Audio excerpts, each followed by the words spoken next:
എനിക്ക് നിങ്ങളോടൊരു കാര്യം ചോദിക്കാനുണ്ട്.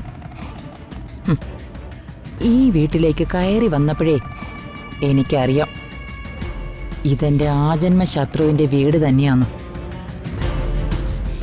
ഒരു ചോദ്യമല്ല, ഒന്നിനു പുറകെ മറ്റൊന്നായി 1000 ചോദ്യങ്ങൾ ഞാൻ നിന്നിൽ നിന്നും പ്രതീക്ഷിക്കുന്നു. എനിക്ക് അതിൽ പ്രത്യേകതയൊന്നും ഇല്ലാത്തതുകൊണ്ട് നീ ചോദിക്കേ. ഓരോ ചോദ്യങ്ങൾക്കും ന്യായമായ ഉത്തരം തരാൻ ഞാൻ റെഡിയാ. ഇപ്പോ ഒറ്റ ചോദ്യമുള്ളൂ, അതിന് സത്യമായ ഉത്തരം കിട്ടണം. സത്യം പറഞ്ഞില്ലെങ്കിൽ ഞാൻ പറയിപ്പിക്കും. ചേടാ, ഇത് തുടങ്ങിയപ്പോഴേ ഭീഷണിയാണല്ലോ. ഭീഷണിയിലൊന്നുമേ അങ്ങനെ പേടിക്കാത്തവളാ ഈ അംബികയെന്ന് നിനക്കറിയാവുന്നതല്ലേ. പിന്നെ എന്തിനാ പെണ്ണെ എന്നെ വരട്ടുന്നത്? അച്ഛനെ യാത്രയാക്കാൻ പോയപ്പോ ഒരു സംഭവം ഉണ്ടായി. അത് നിങ്ങള് ഓർക്കുന്നുണ്ടല്ലോ? ഓർക്കുന്നുണ്ട്.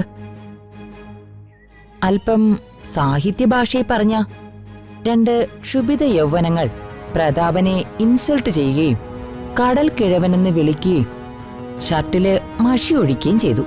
അപ്പോ കൃത്യമായ കാര്യം ഓർമ്മയുണ്ട്. പിന്നെ അതൊക്കെ മറക്കാൻ പറ്റുമോ? എന്റെ ആങ്ങളുടെ നേരെ ഉണ്ടായ പൊളിറ്റിക്കൽ അറ്റാക്ക് അല്ലേ അത്?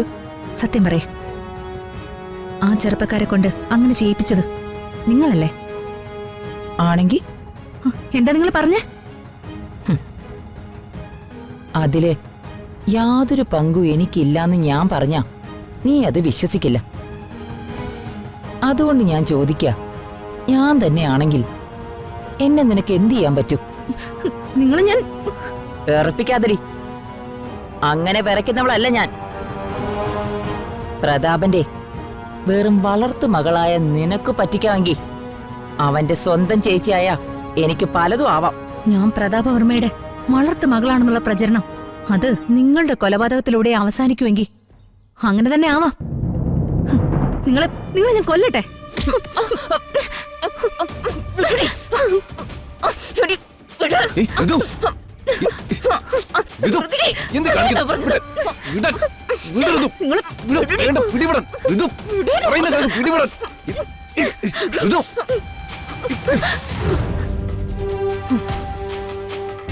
ഇവരെ തട്ടിക്കളയണമെങ്കിൽ അതിന് ഈ വീട് തന്നെ തെരഞ്ഞെടുക്കണമെന്നുണ്ടോ? അതിന് ഋതു ഞാനും വെറുതെ പ്രതികളാവണമെന്നുണ്ടോ? കൊലപാതകി ആരാണെന്ന് അറിയാതെ ഏതെങ്കിലും ഒരു കായൽ ഇവരുടെ ശവം ഒഴുകി നടക്കുന്നതല്ലേ അതിന്റെ ബുദ്ധി? എടാ,